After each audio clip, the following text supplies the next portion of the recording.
Chapter 477. Even though Tang Zheng had been calm for a long time, when he saw this scene he was really shocked. He subconsciously took 2 steps back and asked, "King of Medicine, what are you doing? Get up quickly." The King of Medicine looked determined and did not move. He said, "Tang Zheng, I want to be your apprentice and ask you to teach me the art of alchemy." Tang Zheng was stunned. The King of Medicine actually wanted to be his apprentice. No one would believe it if he said it. The King of Medicine was already the top figure in the country, but he wanted to be Tang Zheng's apprentice. This would probably be the most explosive news in the circle. Looking at his burning and determined eyes, Tang Zheng instantly understood his thoughts. The King of Medicine was a person with a pure mind. He tirelessly pursued the way of curing diseases and saving people, so he did not hesitate to be Tang Zheng's apprentice. Tang Zheng quickly grabbed the King of Medicine's arm and gently lifted it. The King of Medicine did not want to get up, but he was lifted up by a strong force. The King of Medicine quickly said, "I'm serious. I really want to be your apprentice." Tang Zheng did not know whether to laugh or cry. He said, "Don't make it difficult for me. If I knew you would do this, I would have asked you for help. No, this is what I really want. Please help me. But you have been famous for a long time. If I take you as my apprentice, won't it make the world laugh and laugh at me? It will also damage your reputation." Tang Zheng persuaded earnestly. The King of Medicine did not appreciate it and said, "What's the use of that false reputation? What I seek is profound medical skills, not undeserved fame." Seeing that he was so stubborn, Tang Zheng took out his trump card and said in a deep voice, "You also know that I am a cultivator, and this is the world of martial artists. In this world, you don't know how many people want to take my life. The Chu family, the Song family, and even the Ye family are all eyeing me covetously. They can't wait to eat me alive. If you worship me as your teacher, you will only bring disaster to yourself." So what if it's a monk-killing disaster? As the ancient saying goes, if one hears the Tao in the morning, one can die in the evening. As long as he could learn alchemy, so what if he became a cultivator? Moreover, I believe that the distinction between cultivators and martial artists in this world is superfluous. There are thousands of different kinds of people, and it is impossible to make everyone the same. Therefore, whether it is society or individuals, they should be tolerant, and cultivators and martial artists are the most feasible way. Hearing the King of Medicine's eloquent words, Tang Zheng's face became serious. These words undoubtedly expressed his inner thoughts. The fundamental reason why Tang Zheng was unwilling to let cultivators return to this world was that cultivators and martial artists were not compatible. A great war was bound to break out between the two sides, and at that time many people would lose their lives. He often wondered why the two sides could not coexist. This was his point of view as a contemporary. He was a person who started cultivating halfway, and from the beginning to the end, he had never been instilled with the idea that cultivators and martial artists were incompatible. Therefore his mentality was the most tolerant. "King of Medicine, are you really not afraid that after becoming a cultivator, you will be ostracized and hunted down?" Tang Zheng asked particularly seriously. The King of Medicine shook his head firmly. "Of course not, I am willing to become a cultivator." This was the first time a martial artist was willing to become a cultivator. The King of Medicine's martial arts cultivation was not weak, and if he practiced magic, it would definitely be very difficult. Unexpectedly, the King of Medicine still did not care and said confidently, "In my life, the one thing I am least afraid of is difficulty. The more difficult it is, the more I will face it. Master, please accept a bow from your disciple." Saying this, he broke free from his hands and with a plop, knelt in front of Tang Zheng. Without waiting for Tang Zheng to object, he directly kowtowed 3 times, which could be considered the ceremony of becoming a disciple. Tang Zheng wanted to refuse, but it was too late. In the beginning, the King of Medicine wanted to accept him as a disciple and teach him medicine. Who would have thought that at this moment, the two people's identities would be swapped? Tang Zheng was not a wishy-washy person. Since the conditions were right, then he would let nature take its course and said, "Since you insist, then I will no longer refuse. I will teach you the art of alchemy, but before that you must first practice a cultivation technique. When you reach the 3rd grade refining qi, then you can refine pills." The King of Medicine was extremely excited and hurriedly nodded, "I will definitely work hard to practice. Master, please check on me at any time." Hearing him call him master, Tang Zheng still could not get used to it and still felt a little awkward. It must be known that the King of Medicine was old enough to be his grandfather, but now he had actually become his disciple. If Tang Dehai knew about this, he would definitely reprimand him for being absurd and reckless. Since he had taken in a cheap disciple, Tang Zheng could not just take the good name, he also had to give the other person benefits. Thus, he organized a cultivation technique for the king of medicine to practice. Other than the ancient clear heaven scroll, Tang Jing only knew the cloud water technique that Fang Shishir practiced. The cloud water technique was a technique that was specially made for women. It was too feminine and was not suitable for the king of medicine. At the moment he did not have a suitable method, so Tang Jing only organized a set of techniques based on the ancient clear heaven scroll. It was not very powerful and could only be considered a beginner. In the future, when he found a suitable technique, he would pass it on to the king of medicine. Generally, when acknowledging a master, of course, a gift would be given. Tang Jing pondered for a moment. He did not have any extra treasures, and other than the life-continuing pill, there was nothing else that he could take out. Thus, he simply gave the remaining 4 life-continuing pills to the king of medicine. This is a meeting gift for you. Remember, you can only eat one at a time. Too much is harmful. Tang Jing warned. The king of medicine nervously said, "Master, this is too precious. I cannot accept it." King of medicine, since you have already acknowledged me as your master, then you have to listen to my orders, right? I order you to accept it. Tang Jing firmly said. The king of medicine was suddenly startled. He could only accept the 4 life-continuing pills. However, he could not hide the expression on his face.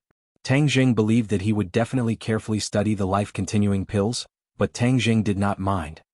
Master, the auction is in 3 days. When the time comes you should also go. The king of medicine said. Okay. Tang Jing also wanted to personally see what kind of price the life-continuing pills could fetch. Thus he gladly agreed. Tang Jing left. This trip could be considered an unexpected harvest. Although it was unexpected, Tang Jing threw this matter to the back of his mind in the blink of an eye. If it was anyone else, they would probably be so excited that they would not be able to sleep. He discovered that his personality and mentality had imperceptibly undergone many great changes. Normal people would think that things were impossible or unimaginable, but he was able to calmly accept them. For example, this time's apprenticeship. The sky gradually darkened. Tang Jing had already left the capital and disappeared into the boundless mountain range. To the north of the capital was a natural moat. In ancient times, it was a place that military strategists would fight for. If the ethnic minorities outside the pass wanted to enter the pass, they would have to enter through this natural moat.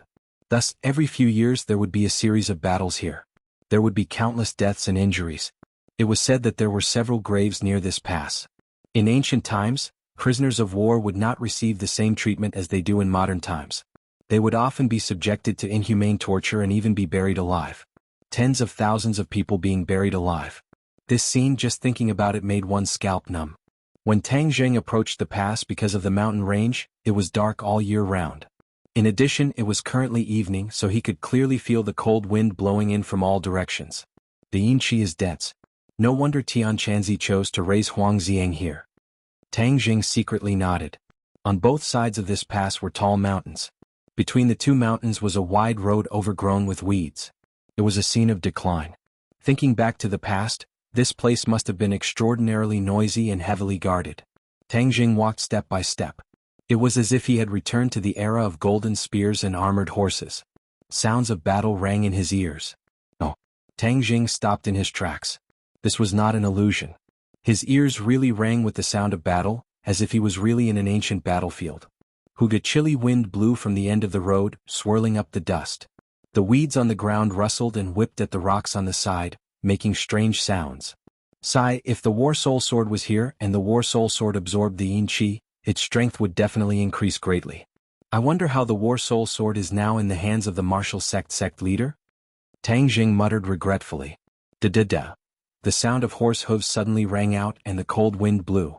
At the end of the road there was a black mass, and the sky had unknowingly become completely dark without a trace of moonlight. A ball of true fire rose from Tang Jing's palm and floated in front of Tang Jing, illuminating the surroundings. Kill? Under the order, the black mass surged and rushed towards Tang Jing. Tang Jing did not retreat. Instead, he quickly rushed out and attacked with an iron fist. Bang! An explosion sounded out in the air, and the black shadows had already rushed in front of him. They were hundreds and thousands of tall horses, and on top of the horses were armored soldiers. Ghost soldiers, ghost generals, these are all transformed from the souls of the soldiers who died in battle. If an ordinary person were to meet them, they would definitely be scared silly or even die. But you guys just had to meet me. Consider it your bad luck. Tang Zheng's iron fist smashed into the front of the enemy's warhorse. With a miserable cry, the warhorse turned into ashes, and the ghost soldier on the warhorse raised his spear and pierced towards Tang Zheng's chest. Tang Zheng's hand was as fast as lightning. He grabbed the spear and shook it fiercely, causing the ghost soldier to be sent flying.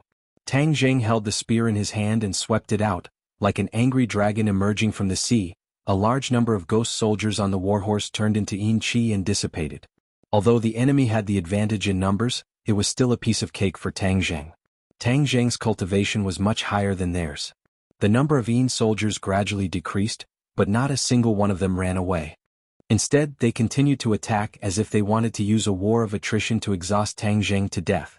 Tang Zheng began a massacre step by step, leaving behind traces of dense yin qi. When Tang Zheng was about to reach the end of the road, there were not many enemies left. Seeing that victory was in sight, suddenly a roar exploded, and a black shadow flew over, like a rock spreading its wings, descended from the sky and attacked Tang Zheng without hesitation. "Kill!" the black shadow shouted. Bang! Chapter 478. Seeing the black shadow pouncing towards him with a shocking aura, Tang Zheng bellowed. His big hand drew a circle in the air, and used the heaven-swallowing technique. The black shadow's attack was completely devoured by the heaven-swallowing technique. Tang Zheng soared into the air, his fingers closed together. Using his hand as a sword, he pierced towards the black shadow's eyes. The black shadow flipped backwards and dodged the attack, while Tang Zheng's hand directly pierced into the mountain wall, causing stone fragments to fly everywhere. The black shadow flipped his hands and a ghost head blade appeared in his hands. Whoosh! The ghost head blade slashed downwards, opening and closing wide. It was exceptionally tyrannical. Tang Zheng blocked the ghost head blade with one move, while his other hand used the heaven-flying immortal sword technique, accurately stabbing into his opponent's body. Ding! Sparks flew, and the sound of metal striking stone suddenly rang out. The black shadow's body was actually as hard as a boulder, and was not damaged in the slightest. Tang Zheng was someone who had cultivated the chaotic Vajra spell before, so he understood very well how difficult it was for the body to reach such a level of toughness. The black shadow only retreated slightly after taking a blow, and the ghost head blade in his hand chopped down. Heaven falls and earth rends. Since the other party was not a good person, Tang Zheng did not hold back anymore. Using his hand as a sword, he used the fourth move of the heaven-flying immortal. Degrees Celsius because bang! The ghost head blade was sent flying by this attack, and Tang Zheng's finger cut a large hole in the black shadow's chest, forcing the black shadow to stop. Huang Xiang. Tang Zheng finally saw the black shadow's face clearly. It was actually the Huang Xiang he was looking for. His cultivation was much higher than the last time they met in the capital. He was at least at the third stage of the Anidia stage, which was equivalent to the third stage of the pre-celestial stage. In addition, Huang Xiang's body was much stronger than an ordinary person's, and his fighting strength would far surpass that of a pre-celestial stage martial artist. Huang Xiang no longer had any intelligence, so his attack just now was instinctive, so Tang Zheng immediately formed a few seals with his hands and slapped them into his mind. This way he would listen to Tang Zheng's orders. Sure enough, the restless Huang Xiang immediately calmed down, and obediently stood beside Tang Zheng like a kitten. Tang Zheng let out a long sigh and said with emotion, "Tian Chanzi is really powerful. Putting him in this place, his cultivation has actually increased by so much in such a short period of time. Let's leave this damn place." Tang Zheng looked around. Huang Xiang, Tang Zheng, Tang Zheng, Tang Zheng, Tang Zheng, Tang Zheng. Tang Zheng did not like to stay in this gloomy place. 3 days later, the auction would be held in one of the best auction centers in the capital. This auction gathered many rich people from all walks of life, and the scale of the auction was so high that it was rarely seen in the past years. At this moment, the King of Medicine was standing at the entrance of the auction center, looking forward. There were many people who recognized him standing around, and they were all guessing who was worth the King of Medicine waiting for. Many rich people eagerly ran up to greet the King of Medicine, looking forward to the day when they needed the King of Medicine's help. The King of Medicine was obviously absent-minded, and did not care about the flattery of these rich people. Suddenly, a young man walked over, surrounded by a myriad of stars. This man had red lips, white teeth, and a handsome appearance. As soon as he appeared, he attracted the attention of many women, and there were even some who directly threw flirtatious glances at him. But he acted as if he did not see it, and strode towards the King of Medicine and said respectfully, "Senior King of Medicine, hello." The King of Medicine glanced at the other party, nodded at the other party reservedly and said, "Song Yu, did the Song family send you this time? Yes, my father is busy with other business and I have always been interested in novel things, so I came to look for treasures. Song Yu said with a warm smile on her face. After the auction, if Senior King of Medicine has time, this junior will treat you to dinner. We'll see. The King of Medicine said expressionlessly. Song Yu did not mind and nodded. While they were talking, the other two people also arrived and went straight to the King of Medicine. Both of them had modest smiles on their faces. Senior King of Medicine, I didn't expect you to come to the auction this time. If there is any panacea, please reveal it in advance and let us broaden our horizons. Yen Luyun laughed heartily but did not lose his respect. Yi Ku also nodded and said hello. The King of Medicine said, the Yen family and the Ye family also came, and they are all the elites of the third generation. It seems that several of your families have let you come out to experience. In the past, at this kind of auction, the second generation of several families would be present. This time they sent them without prior consultation. It seems that they are determined to focus on training these third generation. Hey, why is there one person missing? Is there no one from the Chu family? The King of Medicine asked casually. Something happened in the Xiaofan family, and they can't get away for the time being. Song Yu explained. Oh, I remember Chu Chongyang is dead and the Chu family must have become a pot of porridge. The King of Medicine and the Chu family's relationship was not very good, so he said without any scruples. Several people smiled bitterly, but it was not easy to answer. Just now you said that you wanted to see the panacea. This time you came to the right place. The King of Medicine said. Several people were a little excited and asked, is there really a panacea? In the past, the King of Medicine would also take out some medicinal pills to auction. These medicinal pills had the effect of conditioning the body and mind and prolonging life. Even so, they were the target of many rich people. Of course there is, and it is definitely beyond your imagination. The King of Medicine vowed. The few of them were skeptical, but the Medicine King never boasted. Since he was so confident, then this thing should be 80 to 90% accurate. Several people gradually became excited and secretly made up their minds to bid for this panacea later. Seeing that the King of Medicine was still looking into the distance from time to time, Song Yu asked, Senior King of Medicine, are you waiting for someone? The King of Medicine nodded. Several people looked at each other. Who on earth was so important that the King of Medicine came to greet them in person? It should be known that in the past, it was others who waited for the King of Medicine. They were not in a hurry to leave and they were ready to see who it was. Suddenly, the King of Medicine showed an excited look and quickly walked down the stairs.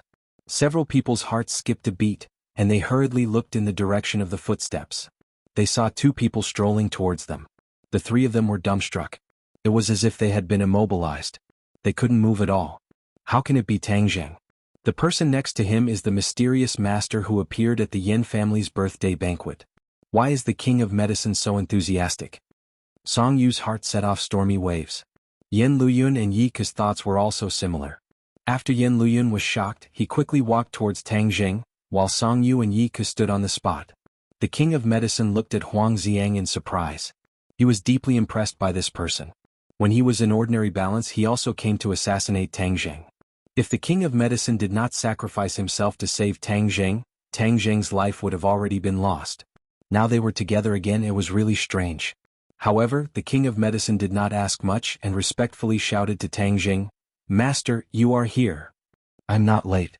Tang Zheng said with a smile. No, the auction is ready. Let's go in first. Okay. Ah, Brother Tang, you are here too. It's been a long time. Yen Luyun laughed and held Tang Zheng's hand tightly. Young Master Yen is also here. Yeah, there are quite a few good treasures in an auction of this scale.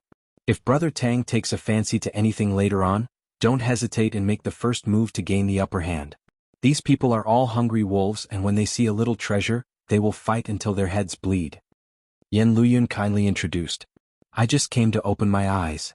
Tang Zheng shrugged. Master, let's go in. The auction is about to start. The King of Medicine said. Tang Zheng nodded and walked up the stairs. Yen Luyun was stunned on the spot. He thought that there was something wrong with his ears. The King of Medicine actually called Tang Zheng master. This was a mess. Didn't the King of Medicine want to take Tang Zheng as his disciple? Why did he call Tang Zheng master instead? Yen Luyun followed with suspicion, but he was too embarrassed to ask directly. However, he found something strange.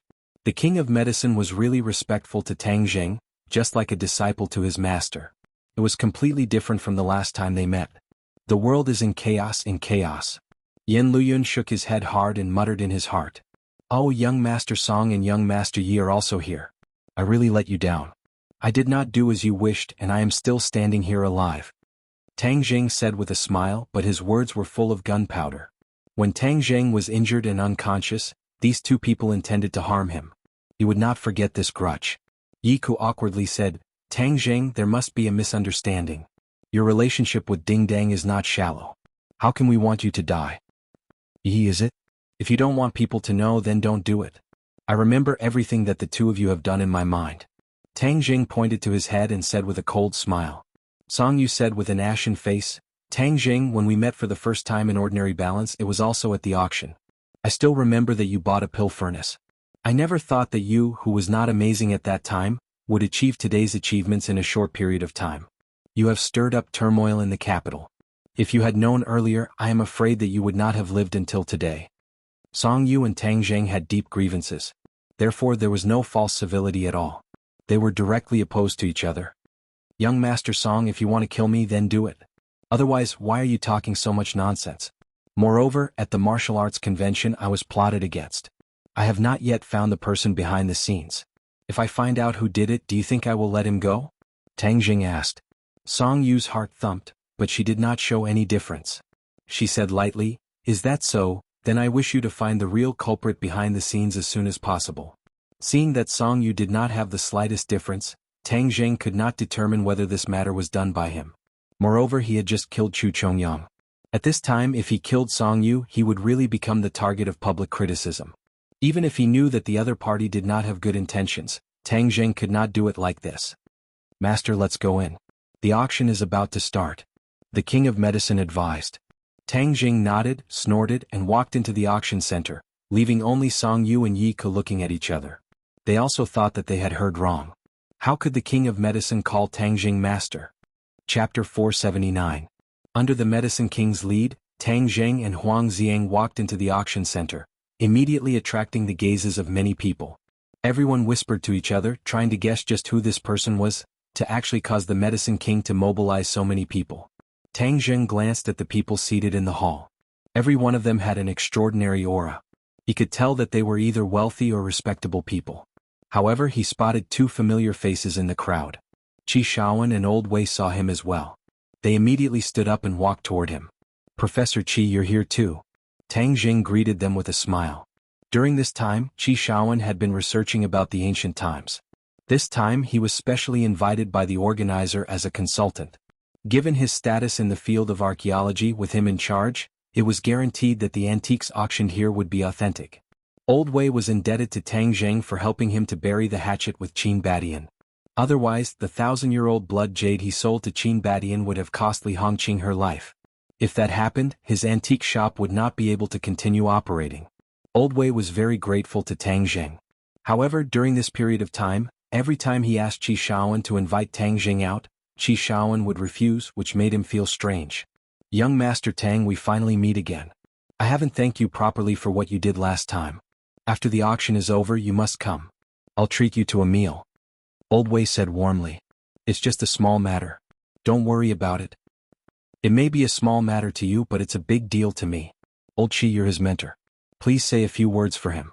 Old Wei said. Qi Xiaofan did not agree. Ever since he found out about Tang Jing's identity as a cultivator, his desire to take him in as his disciple had faded. Tang Jing's identity made it impossible for him to focus on boring archaeology work.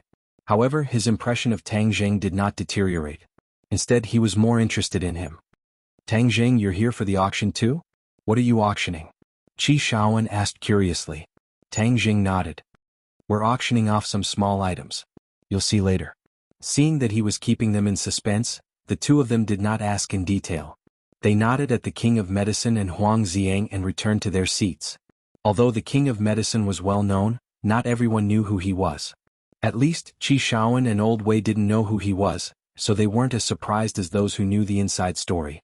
After sitting in the VIP seat, the King of Medicine sat next to him and softly introduced the auction process and precautions. At this time, the three young masters also walked in. They looked deeply at Tang Jing and then sat on the other side of the VIP seats. The organizer went up on stage and said a lot of nonsense before announcing the start of the auction. This auction was very direct. They skipped a lot of unnecessary formalities and directly presented the auction items. These auction items included works of art, antiques, paintings, jade, and even medicine. According to the King of Medicine's introduction, many of these medicines were at the forefront of science and technology. Many serious diseases that caused ordinary people to pale in fright also had corresponding medicines to treat them. However, these drugs were often in the experimental stage and had a certain risk. Of course, they were also extremely expensive and could only be tested on a small scale. Even so, the auction every year was still very competitive. For rich people who were heavily armed, even if there was a glimmer of hope, they would still rush like ducks. Seeing the bids being raised again and again, each time increasing the price by millions, they really experienced the life of the rich. To them, wealth was just a number. As long as it was for the goal in their hearts, they would not be stingy with money. The next auction item is a gentleman's family heirloom. Because the gentleman is in urgent need of money, he put it up for auction. This auction item is called the golden jade purple garment. The specific age is unknown, but after the appraisal by our advisory team, it is without a doubt authentic. The auctioneer introduced. A purple garment appeared in front of everyone. This garment was very bright and colorful. The main color was purple, but it was interspersed with gold embellishments, which made the color of the whole garment appear more lively. Purple was a noble color, and it was extremely difficult for ordinary people to wear it. Moreover, this was an ancient garment. Modern people could only wear it at home. Moreover, this was an antique. Even if it was bought, it would be as a work of art. No one would really wear it. When the crowd saw the golden jade purple garment, there were obviously not many people interested. Many people shook their heads. The value of antique clothing was lower than other types of antiques, and it was extremely difficult to preserve, so it was not on the list of the bidding targets. Only a few women were attracted. They praised, "The clothes of ancient times are so beautiful, like clothes worn by gods. It is much more beautiful than the clothes in the fashion week." The starting price is 5 million, and each bid is increased by 500,000. When the auctioneer said this price, there was a burst of boos. This price was the lowest in an auction of this level. Although the price was low, there were not many people who were willing to buy it. This kind of high-standard auction, this kind of quality auction item must have come in through the back door. Someone muttered and questioned. "Let's see who will buy this thing." The auctioneer looked at the guests expectantly. No one raised their paddle for a long time. He thought that the auction was going to fail. Finally, a woman raised her paddle. The auctioneer excitedly shouted, 5 million, this lady has bid 5 million, is there anyone who wants to go higher? This woman is a fashion designer. This must be bought for research. Someone recognized the bidder. Only they would be interested in this dress. After this bid, no one raised their paddle for a long time. Seeing this, the auctioneer shouted, 5 million going once. 5 million going twice. Just when he was about to shout 5 million 3 times, a person raised his paddle and increased the price. 5,500,000, this gentleman has bid 5,500,000, is there anyone who wants to go higher? The auctioneer excitedly said. There was really a spendthrift who increased the price. Everyone looked at the person who raised the paddle at the same time. It was a young face sitting in the VIP seat. Isn't this the young man who came in with the King of Medicine just now? Why is he interested in this dress? Everyone murmured in their hearts, especially the 3 young masters. They couldn't help but sit up straight and stare at Tang Zheng with burning eyes. When the King of Medicine heard Tang Zheng's bid, he was also surprised and asked, "Master, why are you interested in this dress?" Tang Zheng slightly raised the corner of his mouth and said calmly, "I am determined to get this dress." The King of Medicine was slightly stunned and didn't know what he meant. He said, "The price of this dress is definitely not very high. If you like it, you can buy it." Of course, Tang Zheng wouldn't waste a few million for no reason. This golden jade amethyst dress was worth it. No, it was worth far more than a few million. Tang Zheng felt the fluctuation of spiritual power on this dress. This was a magic weapon and a black level 1 at that. However, this was a defensive magic weapon, not an offensive magic weapon. Even so, it was still worth a lot of money. It was useless to others, but it was of great use to Tang Zheng. When the designer saw someone increasing the price, she didn't raise her paddle again. Obviously, in her mind, this dress wasn't worth increasing the price. When the auctioneer saw this, he thought the auction would be over soon and directly shouted, 5,500,000 going once. But just as he finished speaking, a person raised his paddle. When the auctioneer saw the person who raised his paddle, he excitedly opened his eyes wide and even raised his voice. He shouted, Young Master Song increased the price by 500,000, is there anyone who wants to go higher? If Tang Jing bid for a small stone that fell into the lake, at this moment, Song Yu's bid was like a big stone that fell into the water, creating a circle of ripples. Originally, some people were already drowsy, but at this moment, they immediately raised their spirits, held their breath, and looked at the golden jade amethyst dress again. They wanted to see what kind of treasure this was that it could even make the Song family take action. Everyone still hadn't seen the reason why, and Yi Ku also raised her paddle. Young Master Yi increased the price by 500,000. The auctioneer's voice trembled. This time, the most inconspicuous item actually aroused the interest of the two families, which was really unexpected. Before everyone could recover from their shock, Yan Luyun had also raised his paddle. This time, everyone sucked in a breath of cold air, thinking that today's trip was not in vain. To actually see the three great families interested in the same auction item at the same time, there was a good show to watch. Many people looked at Tang Jing regretfully. The three families had already taken action, so this person definitely had no hope. Tang Jing slightly frowned and glanced at the three people. He only saw Yan Luyun nodding and smiling at him, and the other two people had a cold face. Tang Jing did not hesitate to raise his paddle, and Song Yu immediately raised her paddle. Yi Ku and Yan Luyun followed closely behind. After that, the four people took turns to raise their paddles, and it became a competition. Others looked at this scene dumbfoundedly. Was this the willfulness of the rich? For a broken piece of clothing, the competition was so fierce that it had entered a white-hot stage. The auctioneer was also petrified. He had experienced many large-scale auctions, but there was no such situation. The four people seemed to be determined to get this golden jade amethyst dress, and they were rich and willful. 10 million. The auctioneer trembled and shouted this was really like a dream. Yan Luyun stood up directly and shouted, I will bid 20 million, I will give this golden jade amethyst dress to Brother Tang. Tang Jing froze for a moment, he did not expect Yan Luyun to bid for him. Suddenly, Tang Jing immediately became the focus of attention. His first bid was 20 million and it was from the Yan family. This was clearly the Yan family showing goodwill to Tang Jing. Many people who did not know the inside story were speculating about what kind of sacred being Tang Jing was, and how could he be valued by the Yan family. Chapter 480. Whether it was worth it or not, only the person involved, Yan Luyun, had the answer, but other people's feelings of awe for Tang Jing arose spontaneously. There was no doubt that Tang Jing's name would be thoroughly spread in these rich and powerful circles, and it would be even more resounding than before. Looking at Tang Jing's astonished expression, Yan Luyun was very satisfied with his own actions. To make a person impressed, he had to do something unexpected. Since the Yan family even refused the request of the palace, their thoughts of winning over Tang Jing would be even more unscrupulous, and they did not need to care about other people's attitudes. Young Master Yan, how can this be? Tang Jing shouted across the air. Yan Luyun smiled heroically and said, why not? Just treat it as a small gift from me to you. 20 million for a small gesture. None of the people present were poor, but not many of them had such boldness. The King of Medicine had a good relationship with the Yan family. Seeing that the Yan family obviously wanted to make friends with Tang Jing, he was happy to see it and advised, Master, the Yan family's good intentions, there is no need to refuse. Tang Jing secretly nodded. No matter what medicine the Yan family was selling in the gourd, the relationship between Tang Jing and the other three families was very tense. There was no need to push the Yan family to the opposite side. So, he cupped his hands and said, thank you for young Master Yan's good intentions. Yan Luyun heard the words and his eyebrows showed joy. Tang Jing accepted this gift, and the relationship with the Yan family could be deepened step by step. Song Yu and Yi Ke looked at each other and were shocked by this change. Was it really worth it for the Yan family to spend so much? Did they want Yan Luyun to succeed? Yi Ke's tight body softened and leaned on the chair. She did not intend to fight for it. Since Yan Luyun said so, there was no need to fight for it and intensify the contradiction with the Yan family.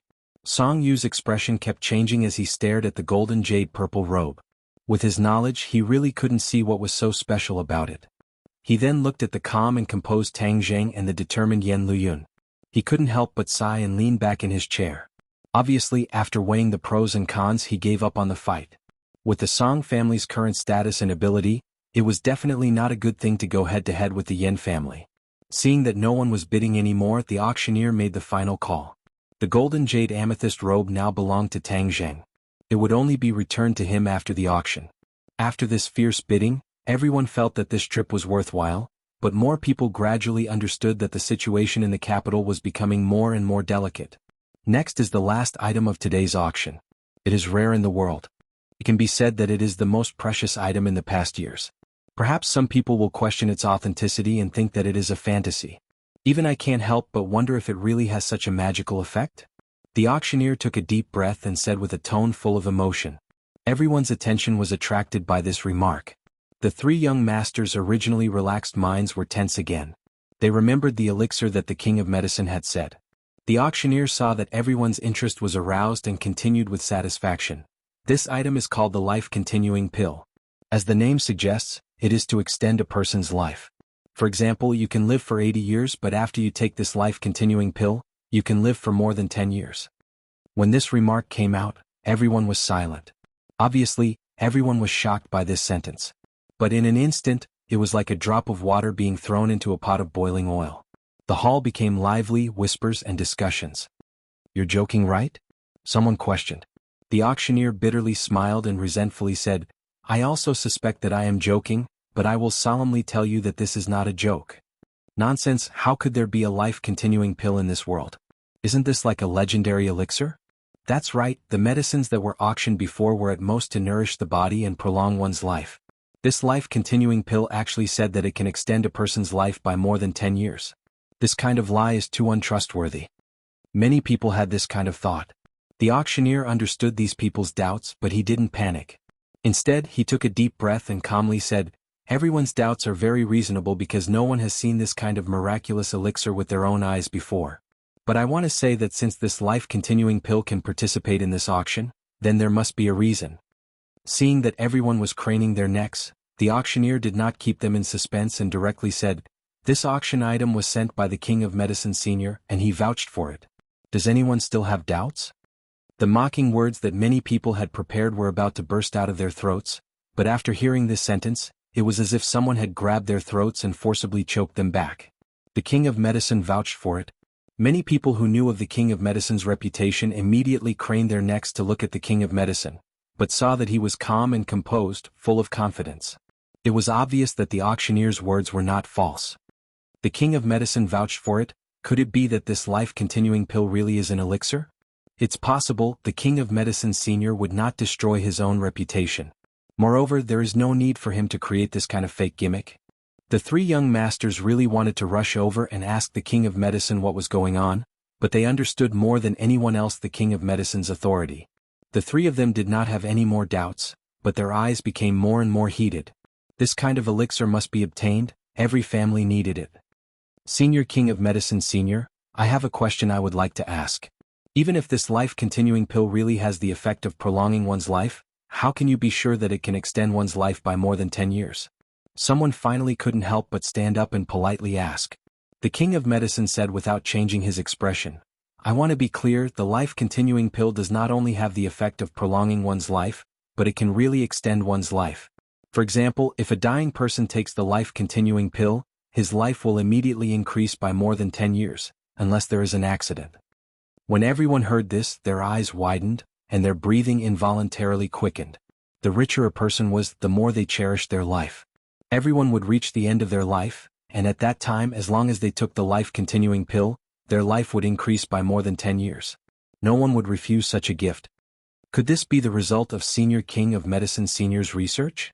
Someone asked. The King of Medicine explained, "I am ashamed, this is not the result of my research but the result of my master. The life-continuing pills auctioned today were all made by my master." Everyone revealed a suspicious expression. The King of Medicine had been famous for a long time, but the others had never heard him mention his master. Many people were very curious about this mysterious master. To be able to make such a miraculous elixir, how great must his ability be? But there were three people who were shocked, and they all looked at Tang Zheng. They had personally heard the King of Medicine call Tang Zheng his master. Could it be that the master the King of Medicine was talking about was him? "May I ask who your honorable master is? Can he broaden our horizons?" The King of Medicine pointed at Tang Zheng and said, "This is my master." Tang Zheng's expression did not change, but the others were so shocked that their jaws almost fell to the ground. Even if Yan Luyun and the others had guessed a little, they were shocked speechless by this news. "Senior King of Medicine Senior, you must be joking." Someone did not believe it. The king of medicine's face darkened and said, "I never joke." Everyone was stunned. Seeing his serious expression, it did not seem like he was joking. Suddenly, everyone looked at Tang Zheng with more and more complicated eyes. At such a young age, he had become the king of medicine's master. No one would believe it, but since it came from the king of medicine's mouth, they could not help but believe it. Tang Zheng was calm and composed and really had an unfathomable demeanor. Moreover, just now Yan Luyun did not hesitate to use 20 million to get on good terms with the other party. This showed that his identity was not ordinary. Many people gradually dispelled their worries and began to look forward to the mysterious life-continuing pill. They made up their minds to get a life-continuing pill and store it away in case they needed it. Many people even began to make phone calls to report this important news to their families. Even the three young masters were no exception. They understood Tang Zheng better than ordinary people. Others may have doubted the authenticity of the life-continuing pill, but they immediately believed it because Tang Zheng was a cultivator.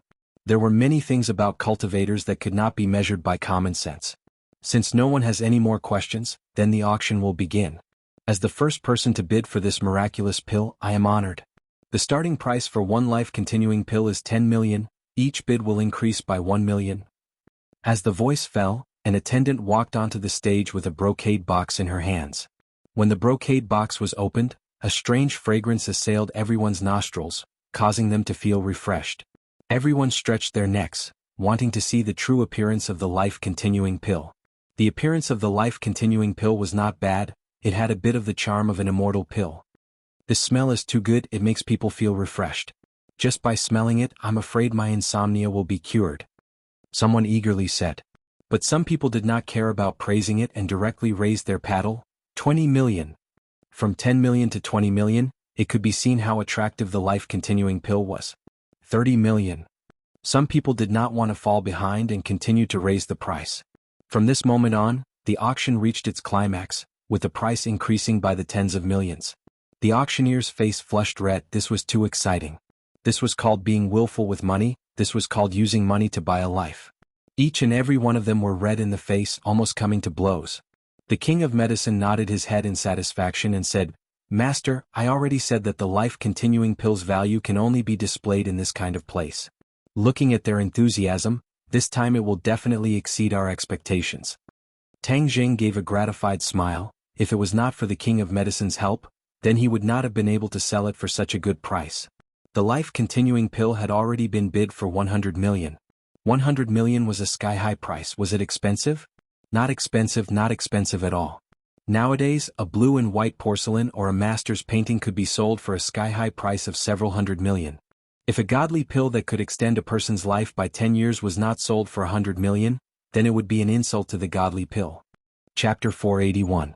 The bidding price had already soared to 200 million, but the rich people's enthusiasm did not diminish. The three young masters were finally unable to sit still. Song Yu suddenly stood up and loudly shouted, 300 million. Then, she looked at the others with an unkind expression. When the rich people who were originally full of confidence saw this, they subconsciously stopped. These rich people could compete with each other, but they did not have the background and strength of the large families. Competing with them was tantamount to a mantis trying to stop a chariot. However, there were exceptions to everything. An old rich man supported himself with a walking stick and shakily stood up and shouted, "I bid 400 million. Song Yu's eyes turned cold and swept towards the old man like a sharp knife. The veins on the old man's hand popped out. Why was he not afraid of the Song family? Because he was a person who was about to die. The doctor had already given him an ultimatum. If a miracle did not happen, then he would have to report to the king of hell. The life-continuing pill was his only hope of survival. Even if he had to take a huge risk, he still had to fight for it. However, the others did not have the courage. Seeing Song Yu's unkind expression, many people's hearts were in turmoil. When the auctioneer saw this hostile situation, his throat became dry. He coughed and coughed to ease his nervousness. He asked, "Is there anyone who wants to bid higher?" 500 million. Song Yu gnashed her teeth as she shouted. Her eyes were about to spit fire and her gaze could kill. The old man wanted to raise his paddle again, but he was pulled back by the younger generation. It was clear that they knew that Song Yu was on the verge of exploding. The old man was not afraid of the Song family, but the younger generation could not bear the anger of the Song family. The old man sighed and regretfully lowered his head. It was as if all the strength in his body had been sucked out. He listlessly sat on the chair. Song Yu revealed a proud expression. The Song family's name had finally suppressed the others. This life-continuing pill was in her bag. This was what the old master of the Song family, Song Jianan, had instructed. They had to obtain the life-continuing pill at all costs, so Song Yu naturally didn't dare to be negligent. However, when his gaze swept past Tang Zheng, it was as if a bucket of cold water had been poured over his head, and the complacent expression on his face completely vanished. Was the life-continuing pill worth being happy about? Of course, but looking at Tang Zheng, why couldn't he feel happy at all? That was because he had given the 500 million yuan to Tang Zheng. He had allowed Tang Zheng to earn an astronomical amount of money. As an old enemy, of course he would not be happy. But what could he do? Apart from the life-continuing pill, there were no other pills. If one wanted to increase their lifespan, they would have to obediently fork out the money. Yan Luyun and Yi Ku also couldn't wait to spend money, but they did not compete with Song Yu, because the continuing life pill was not the only one, and there was no need to raise the price. A life-continuing pill, 500 million yuan sold. This life-continuing pill belongs to young Master Song, congratulations. The auctioneer made the final decision and announced excitedly. The etiquette lady walked in front of Song Yu with a brocade box in her hand. Song Yu hurriedly stood up and took the brocade box with both hands. It was as if he was holding a sacred object, both excited and respectful. A burst of fragrance assailed his nostrils, making him have an impulse to swallow it directly. However, this was something that the old man wanted, so he did not dare to fill his own pockets. In fact, to be honest, he was still young and did not need this thing. The biggest role of the life-continuing pill was that it was effective for the dying and the elderly. For people who still had decades to live, the effect of the life-continuing pill was not obvious. Although the life-continuing pill allowed a person's body to extend their lifespan by 10 years, if they encountered an accident such as being stabbed in the chest by a sword, this person would still die. The life-continuing pill was not a gold medal to avoid death, it only extended the body's life functions. Song Yu could not wait to put away the life-continuing pill, keeping it close to his body. Then he was ready to go and prepare for the next auction. The etiquette lady held a life-continuing pill on the stage. Everyone was quiet. This time no one shouted a price, but they all looked at Yan Luyun and Yi Ku who were sitting quietly. Since the three big families were determined to get this thing, they simply did not want to get involved. First, they would let them harvest it and then see if there was a chance to fight for it. Yan Luyun directly shouted a price of 500 million yuan. No one competed with him again and he received a life-continuing pill. Yi Ku followed suit and also bought a life-continuing pill at the same price. Tang Zheng looked at all this without saying a word. It seemed that the clouds were light and the wind was light, but in fact, there were stormy waves in his heart. He did not expect that a life-continuing pill could be auctioned for a sky-high price of 500 million yuan. Selling it to Yi Xuanji was really too cheap for him. He still underestimated the desire of these rich people for life. 1 is 500 million yuan, 10 is not 5 billion yuan. Tang Zheng excitedly thought so that his industry would have enough funds to operate for the time being. The king of medicine subconsciously touched the life-continuing pill in his pocket. The gift that Tang Zheng gave him was really too valuable. Even if his concept of money was not very keen, he also knew what this price meant. Suddenly, he looked at Tang Zheng with more and more fiery eyes. When the etiquette lady held the fourth life-continuing pill and walked on the stage, the crowd suddenly exploded and boiled up. The three big families had already received one and no one fought with them. Now they could finally bid with their own ability. However, everything would not necessarily go according to people's wishes. The eyes of the old man who had previously given up lit up, and he stood up directly. Using all his strength he shouted, 1 billion, I will give 1 billion yuan. Many people sucked in a breath of cold air. The previous price of 500 million yuan was already not low, and now it was doubled. 1 billion yuan even for rich people was not a small amount. However, this old man was obviously very eager for life, and was determined to buy a life-continuing pill. Many people saw this and began to retreat. The three young masters were originally prepared to compete, but they were stumped by the old man's formation. Just now the old man was scared off. But now, even if the three big families increased the price, he would still stake everything on this one bid. The three looked at each other and saw the worry in each other's eyes.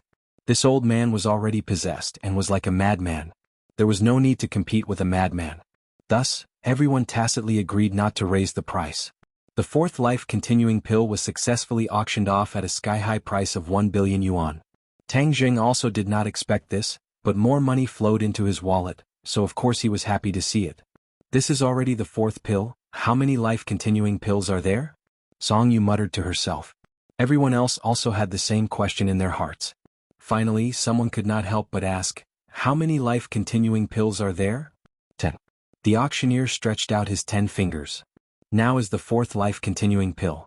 Since everyone's enthusiasm is so high, then we will not set a starting price. If you are interested, please directly offer a price. If the auctioneer had a heart disease, he was afraid that his heart disease would relapse. This kind of bidding was really too stimulating. Hearing that there were 10 life-continuing pills, there were only 6 left. The 3 young masters looked at each other. Song Yu said, 2. Since there are still 6 pills, then we can divide them equally among the 3 families. We can also bid for 2 more life-continuing pills, not giving others a chance to take advantage of us. What do you think? Yi Ke nervously nodded and said, I think so. Yan Luyun looked at the 2 of them meaningfully and said in a non-committal manner, I'm afraid things won't be as simple as you think. Many people's eyes are red and they are going crazy. For the life-continuing pill, they will not hesitate to pay any price. If we want to bid fairly, then we will definitely pay a high price. Song Yu was not reconciled and said coldly, Are these people pig brains? Raising the price so unscrupulously, in the end the one who will benefit is Tang Jing. Yan Luyun frowned and said, So what if Tang Jing benefits? He worked hard to refine the life-continuing pill, and he has indeed received the due return. Seeing him make a move for Tang Jing and not stingy with his praise, Yi Ke said with a heavy face, Do you want us to be spendthrifts and bid for all of them at a sky-high price? The old man bid 1 billion to succeed. If other people bid less than this price, it would not be justified. In other words, Tang Jing's wealth would increase by a large amount for no reason. Song Yu and Yi Ke thought about it and felt short of breath. This was too easy for him. But what can they do? They can only watch Tang Jing make a lot of money every day. No, this was billions. It was simply the world's most profitable business. The 5th life-continuing pill has been put on the stage. Song Yu directly called a price of 500 million, and then looked around like a tiger eyeing its prey. However, this time he found that many people's eyes were very eager, and they did not have the intention to give up. 500 million, this life-continuing pill will be bought by the Song family. Song Yu arbitrarily announced. The meaning of the threat was clear. Your Song family already has one, don't you want to give others a way to live? I will bid 600 million. A middle-aged rich man with a big belly said indignantly. Yes, we want a fair auction, the highest price gets it. Someone echoed. The attraction of the life-continuing pill was too big, even suppressing their fear of the Song family. Song Yu heard the words and his face was ashen. In front of so many people he was somewhat embarrassed. He bitterly swept his eyes at the few people who spoke. Several people deliberately avoided his gaze, but in their hearts they did not give up. Yan Luyun and Yi Ke's hearts were dark. Their wishful thinking had no chance to start. This time they were afraid that they would really have to bid a sky-high price. You really want to bid 600 million? Song Yu gritted his teeth and asked. Of course. The middle-aged rich man mustered up his courage and said. Well, very good, but I advise you, the life-continuing pill is not omnipotent. Don't let the life-continuing pill become a death sentence. Song Yu said with a smile. The middle-aged rich man was shocked. He gritted his teeth and waited, but still did not give up. Seeing that his threat did not work, Song Yu was forced to raise the price. 700 million, 1 billion. The middle-aged tycoon hesitated for a moment and shouted loudly, directly raising the price of the previous one. Song Yu clenched his teeth so hard that they were about to shatter. Seeing him in a dilemma, Tang Jing's heart blossomed with joy. Chapter 482. Everyone looked towards the entrance and saw that these people had an extraordinary aura. They walked straight to the main stage and loudly said, The auction is over. Everyone leave. What? Everyone thought they heard wrong. These people rushed in and announced the end of the auction. What the hell was going on? The organizers' people quickly went up to negotiate. The other guests were even more indignant. These rich people were not willing to suffer losses. Moreover, there were still 6 life-continuing pills left. How could they leave just like that? Who are you people? What right do you have to tell us to leave? Someone unhappily asked. That's right. How dare you be so arrogant here? Capture them. Someone angrily said. Some of the rich people's bodyguards were already ready to move. They were waiting for their employer's order to flip these people over.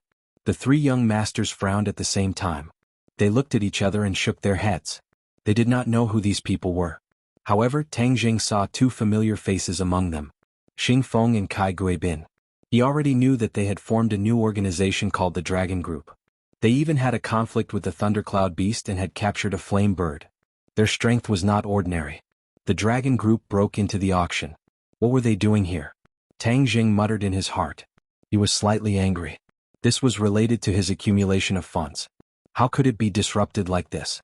The organizer was negotiating with Xing Feng in a low voice. Xing Feng had an arrogant expression on his face. The organizer lowered his head and announced, "I'm sorry, everyone. This auction ends here. Please go back." What the hell? The auction is not over yet. How can it be over? Are you playing with us? Someone directly stood up and angrily said. The organizer looked at Xing Feng helplessly with a troubled expression. Xing Feng coldly snorted and waved his hand. "You don't want to leave? Throw him out." One of the underlings walked towards the rich man.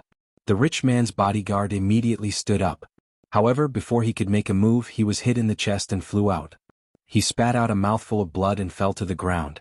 The rich man was dragged out of the door like a dead dog. The others looked at all of this in shock. These were all people with status, yet these people actually treated them like this. They were going too far.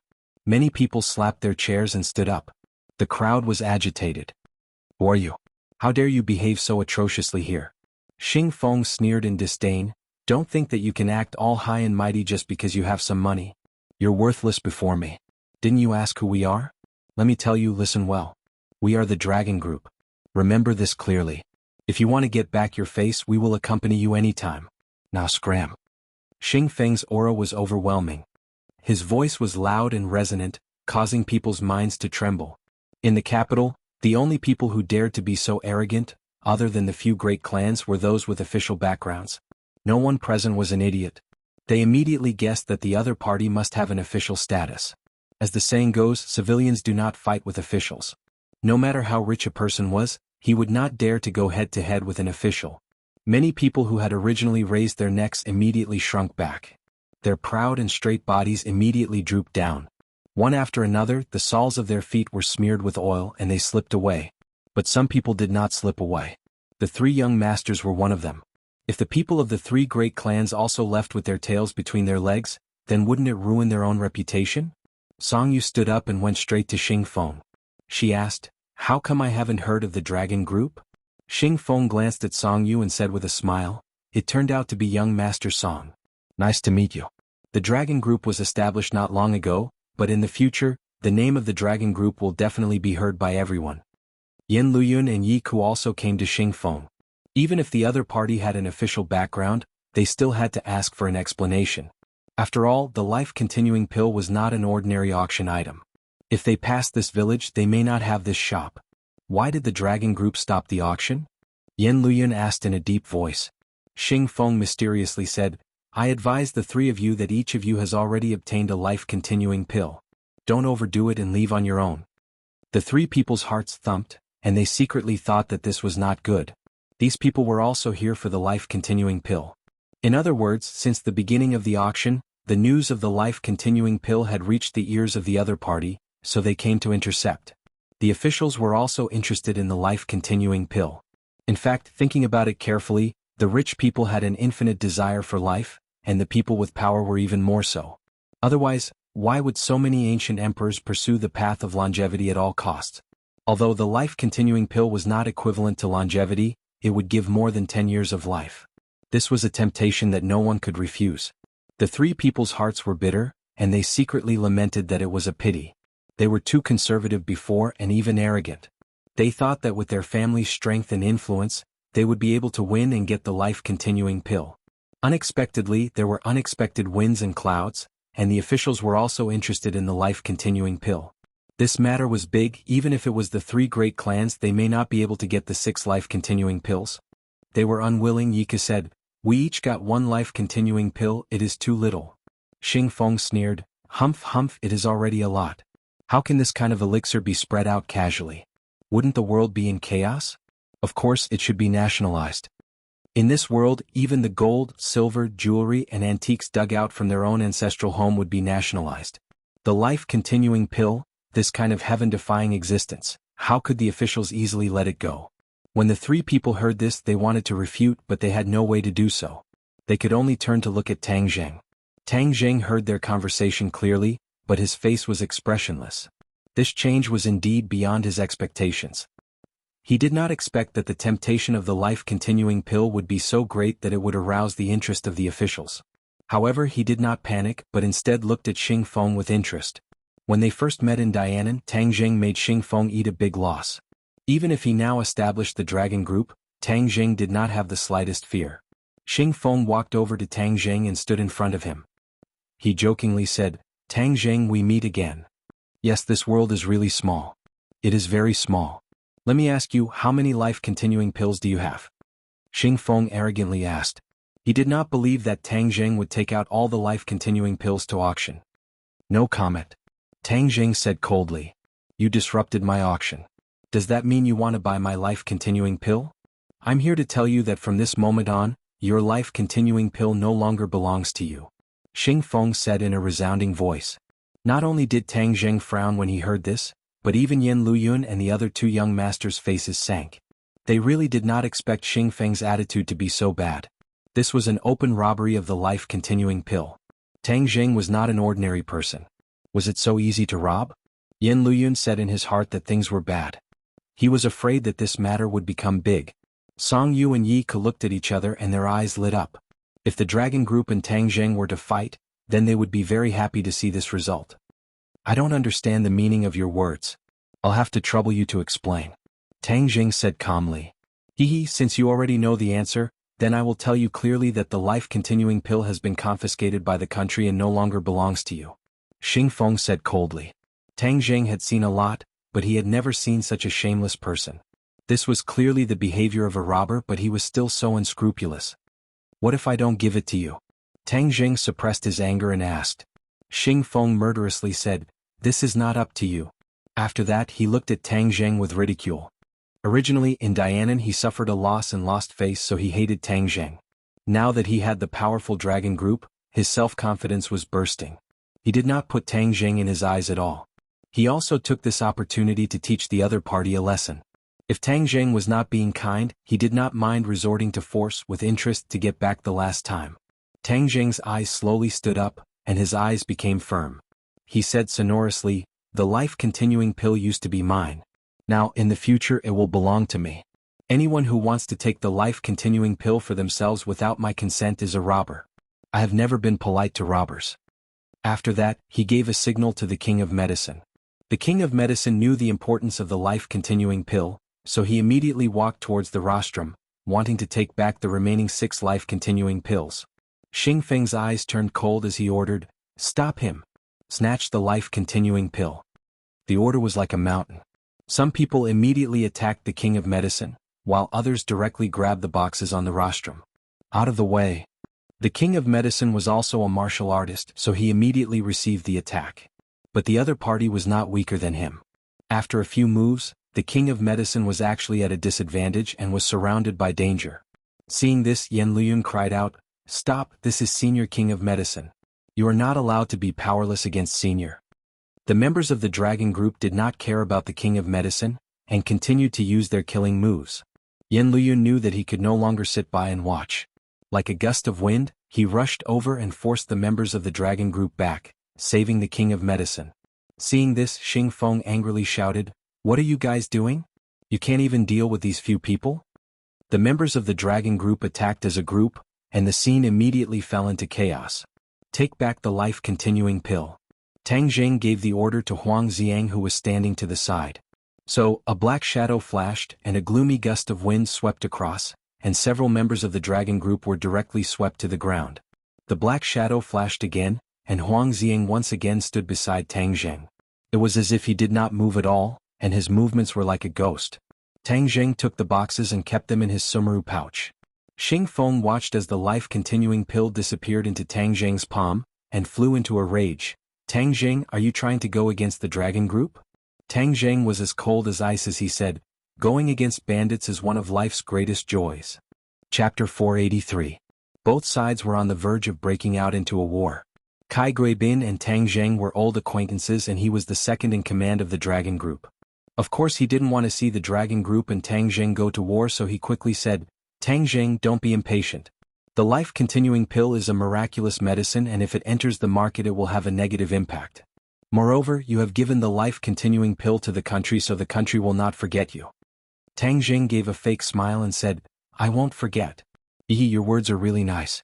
Let me tell you guys, other people are using real gold and silver to exchange for the life-continuing pill and are not taking it by force. If you want the life-continuing pills, then compete fairly. I won't have any complaints. Right now, the life-continuing pills are being auctioned for 1 billion each.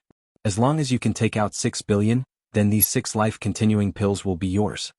Kai Guibin resentfully said, Tang Jing, you can't just look at money. There are some things that money can't measure. Tang Jing didn't appreciate it at all. Right now I only care about money. If you want to talk to me about unrealistic selfless contributions, then I advise you to give up on that idea. Xing Feng angrily shouted, Why are you still talking so much nonsense with him? Since he is so stubborn, then don't waste your breath on him. This life-continuing pill will not only not prolong your life but will also hasten your death. Seeing that they were about to make a move, the king angrily shouted, Stop! Do you know that this is a crime? Is there still any law? Law. Let me tell you, the dragon group is the law. Xing Feng disdainfully said. I will report your problem to the higher-ups. Be careful or you won't be able to bear the consequences. Do as you wish. Xing Feng didn't care at all. The king of medicine was so angry that his face and neck turned red. He had some friendship with the officials, and these officials often invited him to recuperate. Over time he had some feelings for them. Fine, then you wait. The king of medicine clenched his teeth and said, If you want to complain, then go ahead. Now it's time for us to make a move. Xing Feng gave a look to his left and right. Immediately, several of his men surrounded Tang Jing and Huang Xiang. Song Yu and Yi Ku also did not mean to leave. Instead, they stood aside and watched this scene with great interest. Yan Liyun looked anxious and advised, Wait a moment. Let's talk nicely. Why do we need to make such a big fuss? Young Master Yan, it's best not to get involved in some things. Otherwise, you'll get yourself into trouble and the losses will outweigh the gains. Xing Feng did not give him any face at all. Yan Liyun's eyes flashed with anger. He took a deep breath and said, The life-continuing pill originally belonged to Tang Jing. You want to take it for yourself with just a few words? How can there be such logic in this world? I have such a theory here. Yan Liyun was speechless. This was really a scholar encountering a soldier. The key was that the other party did not intend to reason with them. They were determined to take it by force. Tang Jing cupped his hands toward Yan Liyun and said, Young Master Yan, I appreciate your kindness. I'll take it later. I'll trouble you to protect the king of medicine. Since they are bullying people like this, there is nothing to talk about. I don't want to talk to you. Do it. Xing Feng ordered, and 10 of his men moved together. One by one, huge fists went straight to Tang Jing. Tang Jing did not move, but Huang Xiang had already moved like a ghost. The ghost head blade directly slashed at several people. A man's arm was directly cut off. Blood flowed out and he staggered to the ground. Xing Feng shouted with a sullen face, Evolve! Roar, roar, roar. One by one his men roared. The blood vessels in their bodies were about to explode. Their bones were also crackling. In an instant they had all grown 30 centimeters taller. Their bodies had also become exceptionally strong and sturdy. The hair on their bodies had also become a lot more exuberant. Seeing this, everyone could not help but gasp. It was the first time they had seen this kind of thing. They were very surprised. But one thing was for sure. After these people evolved, the aura they emitted was completely different. Their fighting strength had obviously increased by more than one level. These people are all martial artists, but they are all in the Hotian realm. But the aura they emit is completely different from that of a Hotian realm martial artist. Tang Jing could not accurately judge the opponent's strength, but he did not dare to lower his guard. This dragon group indeed had some skills. No wonder they were so arrogant. The key was that this kind of evolution was different from the cultivation of martial artists and cultivators. It had already exceeded the scope of both. How did they do it? Tang Jing could not understand. Whoosh, whoosh, whoosh, whoosh, whoosh, whoosh, whoosh, whoosh, whoosh, whoosh. When these fists struck Huang Xiang's ghost head blade, Huang Xiang actually retreated a few steps, and the other party's fists followed like a shadow, attacking in front of him. Tang Jing stomped on the ground, roared, and punched out with both of his fists, like an angry dragon emerging from the sea. The two of them each took a punch and flew backwards, while the other party's fist also arrived in front of Tang Zheng. Tang Zheng did not dodge but instead straightened his body, and before the other party's strength reached its peak, he collided with the other party's fist. The effects of the primal chaos Vajra spell erupted, and Tang Zheng was like a steel bar with iron bones. He forcefully took a few punches but he was completely fine, and his fist once again swung out like lightning. 2 more people were hit and fell to the ground. Tang Zheng's attacks were very fast and accurate. As long as he took a punch, he would immediately lose his fighting strength. Huang Xiang also joined the battle. The 2 of them worked together and their fighting strength was off the charts. Not long later, more than 10 members of the dragon group fell to the ground one after another. Xiaofan watched this scene with his mouth agape. He couldn't help but feel a little regretful. He had come in such a hurry today that he didn't even bring his equipment. He only brought a few subordinates. Originally, he thought that with the fighting strength of his 10 or so subordinates, even if they couldn't kill Tang Zheng, they could at least teach him a lesson. After all, these subordinates were not ordinary people, but super warriors that had been modified by genetic drugs. The super warrior was an important project that the military had been researching for a long time, but there had been no progress all these years. It was only when the werewolves appeared in the martial arts assembly that the military brought back the werewolves' corpses for research that the super warrior project finally made progress. They extracted a type of genetic medicine from the werewolves' bodies. This genetic medicine could strengthen a person's body and greatly increase their fighting strength. Later on, the military captured a few demonic beasts from southern Yunnan, which allowed the research to progress even faster.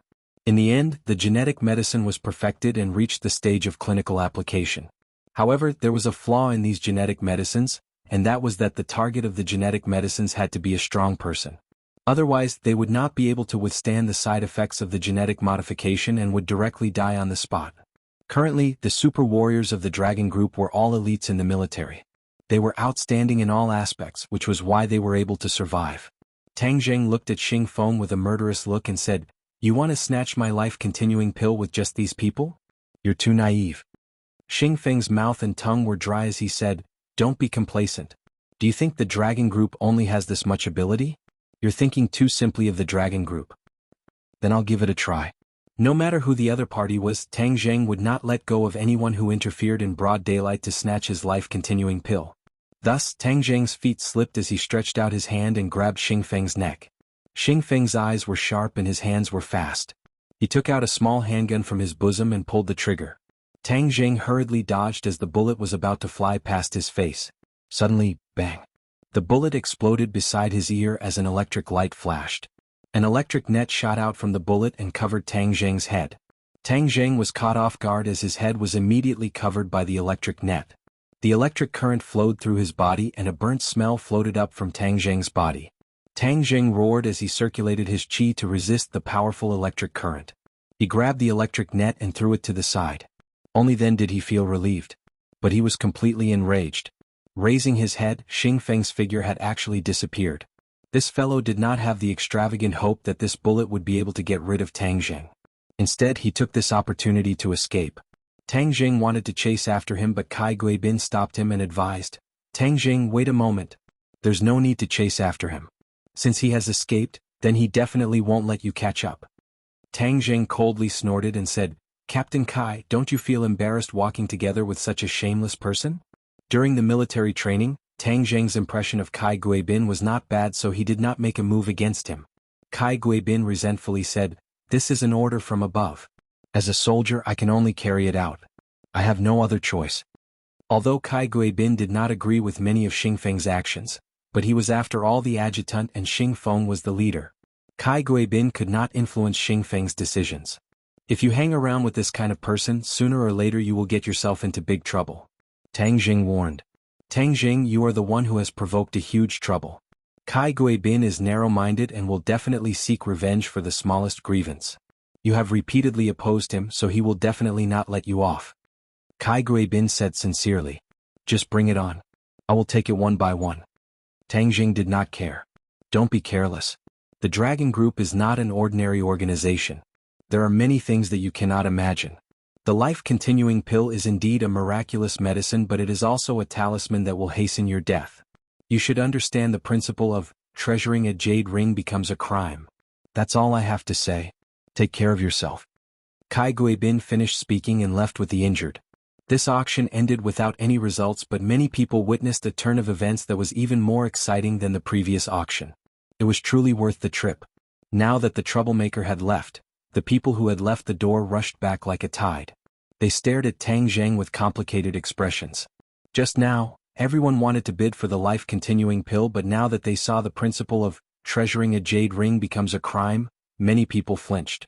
Without a certain level of strength, ordinary people would not dare to touch this kind of godly medicine. But the three great clans were not ordinary people. Although the Dragon Group was not an ordinary organization, they could not resist their enthusiasm for the life-continuing pill. The three young masters all surrounded him. Chapter 484. Song Yu looked resentful and said, Tang Zheng, the person who got in the way is gone, can the life-continuing pill continue to be auctioned? Tang Zheng smiled calmly and said, It is not an auction but a price that satisfies me. The life-continuing pill is naturally his. Yiku asked, How much do you want? This depends on your intentions. 500 million. Song Yu said tentatively. Tang Zheng heard the words and laughed disdainfully. Young Master Song, you don't think that I am a 3-year-old child easy to fool. Just now, the price has reached 1 billion, and now you are still calling for 500 million, you really have the nerve to call it out. Song Yu's expression changed slightly and argued, It was different before. Now you ask other people who still dares to touch the life-continuing pill. Although the other rich people's eyes were burning, no one really made a move. After the Dragon Group made such a ruckus, many people have already stayed away from the life-continuing pill. Song Yu had seen through this, which was why he only offered 500 million. Although the life-continuing pill was magical, there must be people who dared to buy it. Tang Zheng looked around and said, Young Master Song, do you really think that the influence of the Dragon Group is so big? If I don't sell it publicly, then sell it privately. Who do you think will find out, and how much will the price be? If sold privately, the price would definitely be more than 500 million, because the buyer would not have to bear the risk, and the Dragon Group would not be able to interfere. Song Yu's expression changed slightly. This move really caught her off guard. When other people heard this, their eyes became more and more eager. They said that they must contact Tang Zheng later to see if they could buy the life-continuing pill without anyone noticing. Yan Luyun did not have as many small calculations as Song Yu and Yi Ke. He went straight to the point and said, Brother Tang, how much do you think is suitable? I will buy some. Tang Zheng smiled slightly and said, Young Master Yan wants to buy, you can name the price.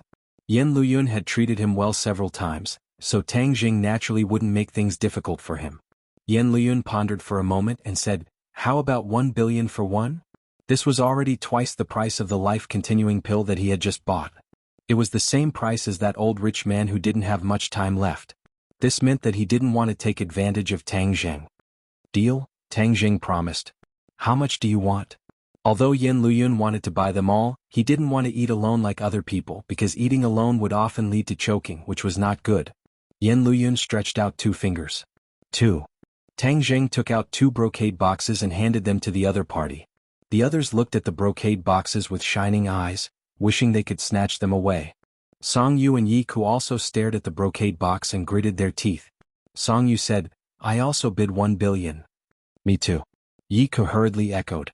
Tang Zheng glanced at the 2 people disdainfully and said, The price is too low, I won't sell. What, the price is too low? The 2 thought that they had heard wrong. Wasn't Yan Luyun's price? Tang Zheng, we really want to buy it, don't play with us. Song Yu said with a bad face. Who is playing with you? I also really want to sell it, otherwise why would I come to the auction? Tang Zheng said plainly. Then why are you still randomly bidding? Did I randomly bid? Tang Zheng asked jokingly. It seems that you think that I don't treat everyone equally, right? Song Yu and Yi Ke were silent, apparently agreeing with this point. Tang Zheng shrugged and said, I really will tell you, I don't treat everyone equally. If you want to buy my life-continuing pill, you must follow my price, otherwise there is no need to talk. Tang Zheng's imposing manner was very domineering, exuding an indisputable temperament. The 2 people were furious and wanted to explode, but when they thought of the life-continuing pill, they swallowed their anger. Tang Zheng did not care about the other party's anger. He did not want to sell the life-continuing pill to them. Since they wanted it, it was not impossible. But if he did not let them bleed and make them feel distressed, then he would not be called Tang Zheng. Then you name a price. Song Yu's teeth almost broke as she asked. Tang Zheng stretched out 2 fingers. 2 billion. What, in the blink of an eye the price doubled, why don't you just rob? Song Yu sucked in a breath of cold air and flew into a rage. I just name a price, whether you want to buy or not is your business, I will not force you, how can it be called robbing? Tang Jing sneered. Song Yu and Yi Ke looked at each other, their hearts were angry and helpless. Only Tang Jing had the life-continuing pill in his hands, so he had the indisputable right to set the price. Yen Luyan looked at Tang Jing gratefully. There was no doubt that Tang Jing sold him 1 billion for one life-continuing pill at a price of friendship. When others heard this price, many people were ready to move, whispering. Although this price was equivalent to a sky-high price, how much value could a person create in more than 10 years of life? For these people, it was not impossible to create more than 2 billion in wealth in more than 10 years, so even if it was somewhat expensive, it was worth it. Some people had already made up their minds to privately find Tang Jing to buy the life-continuing pill at a price of 2 billion. Song Yu and Yi Ke also understood this truth. Although they knew that Tang Jing was taking the opportunity to raise the price, they did not have the ability to resist. Moreover, Yen Luyan bought the life-continuing pill at a low price, but they had to pay a high price. What did this mean? This showed that their face was not as useful as Yen Luyan. This was the Yen family once again compared to them. In the eyes of others, the Yen family's name would be more resounding. This was simply a slap in their face, and in fact, it made them eat a big loss. Therefore, Song Yu and Yi Ke's expressions were not very good. They stared at Tang Jing, but Tang Jing was not afraid at all. He looked at the other party with ridicule. The atmosphere became unusually oppressive. After a long time, Song Yu gritted her teeth and said, "Well, I promise you at the price of 2 billion, I will buy 2. I will also buy 2. Yi Ke was not willing to fall behind and resolutely agreed. Tang Jing's mouth hooked up a small arc and said, "You can also not buy, I am not forcing you. We are willing." The two people's teeth fell and they swallowed it into their stomachs. When other people saw this, they showed disappointment. In this way, the life-continuing pills were almost all occupied by the three major families. But no one could do anything about it. This society was such a world of the weak and strong. No one dared to challenge the three major families. Everyone left gloomily. Tang Jing completed the handover with the buyer. His account suddenly had 12.5 billion in cash, which made him have an illusion. It turned out that money was so easy for him. Song Yu and Yi Ke took the life-continuing pills and left with black faces. Yen Luyan stayed and looked at Tang Jing quite enthusiastically. He said, "Brother Tang, today you really shine. There will be more and more legends about you in the capital. Your name has completely overshadowed us." Yen Luyan was quite glad in his heart. He bought the golden jade purple clothes for 20 million and gave it to Tang Jing. This business was really worth it. Using 20 million he saved billions. This was something that no one expected in advance. He couldn't help but be glad for the old man's decision. The older the ginger, the spicier it was. The old man looked further than anyone else. He firmly stood on Tang Jing's side. In the blink of an eye, he brought so many benefits to the Yen family. Tang Jing smiled faintly and said, "Young Master Yen is overpraising me. How can my reputation be compared with the 4 young masters of the capital?" "What 4 young masters of the capital? That's just a bunch of busybodies." Moreover, Chu Xiaofan dared to call himself one of the 4 young masters of the capital. It's simply an insult to others. I don't want to be associated with him. Yen Luyan said contemptuously. "Brother Tang, if you have nothing to do, can you and the senior king of medicine go to the Yen family? My father and my father would like to see you in person." Yen Luyan invited. The king of medicine looked at Tang Jing, clearly wanting him to make the decision. Tang Jing's heart moved. After going through so much, the Yen family still chose to be on good terms with him. Of course he couldn't refuse, so he said, "I have something to do for the time being. I'll ask the king of medicine to go to your house for a chat. I'll find a time to visit in person." Yen Luyan also reluctantly nodded with a smile. He then left with the king of medicine. Tang Jing and Huang Xiang also left the auction center, but they returned with a bountiful harvest. Not only did they bring back a huge amount of money, but more importantly, they obtained the golden jade purple clothes. When Tang Jing received the golden jade purple clothes from the auctioneer, he was 100% sure that it was a magic treasure. His eyes were not wrong, this was a profound grade magic treasure. However, if such a treasure fell into the hands of an ordinary person, it could only be regarded as dust. Taking advantage of the night, he disappeared from the imperial city with Huang Xiang. Now, the imperial city had experienced the earthquake, and the security forces had obviously increased a lot. Tang Jing spent a lot of effort to secretly embed himself into the underground of the imperial city.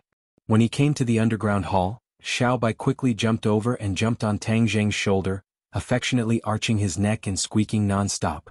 When the five-clawed golden dragon saw Tang Jing take out the golden jade purple clothes, he praised, "Not bad, a profound grade defensive magic treasure. It's not very powerful, but at least it can withstand a certain amount of attacks." Tang Jing rolled his eyes and said, "You're a full man who doesn't know the hunger of the hungry. I know that your dragon scales are one of the most powerful defenses in the world, but ordinary people don't have your ability. It's very important to have a defensive magic treasure that can save your life when necessary." "That's right, but this golden jade purple clothes is not very suitable for you. What are you going to do with it?" The five-clawed golden dragon asked casually. "I have my own plans." Tang Jing casually threw the golden jade purple clothes into the air, and with a point of his finger, a stream of true qi was injected into the golden jade purple clothes. Swish! The golden jade purple dress immediately floated in the air as if it had a life of its own. It moved without the wind, and the hem of the dress swayed gently. A mysterious aura was emitted, and the purple light filled the entire hall.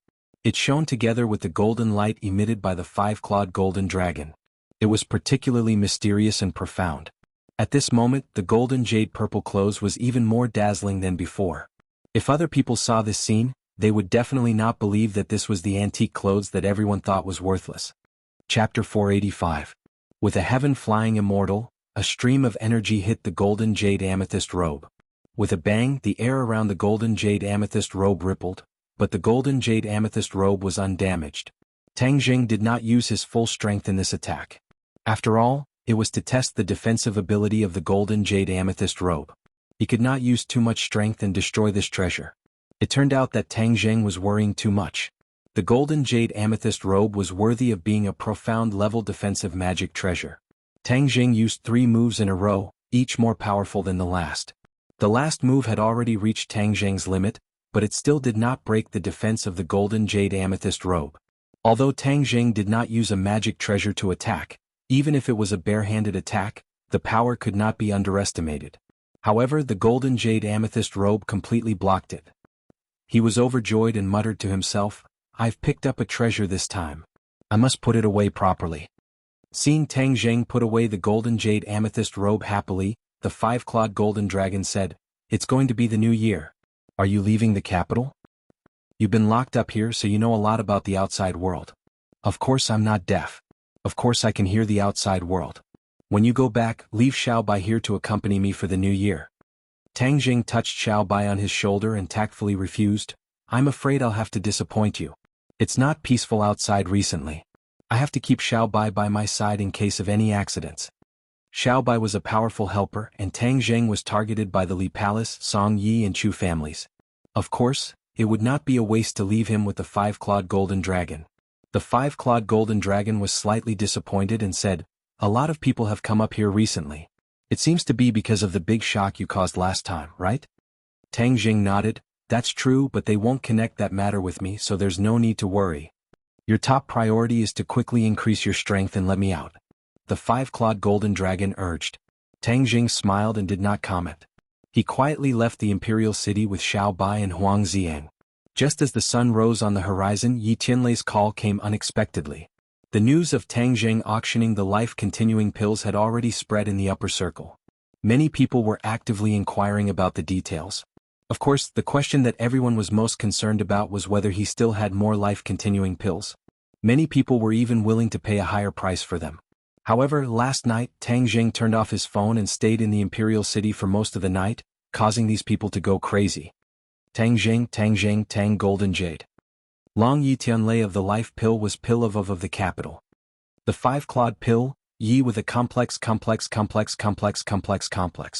He was someone who already knew about the life-continuing pill, but he never thought that Tang Jing would suddenly take out so many life-continuing pills. This was truly a mess.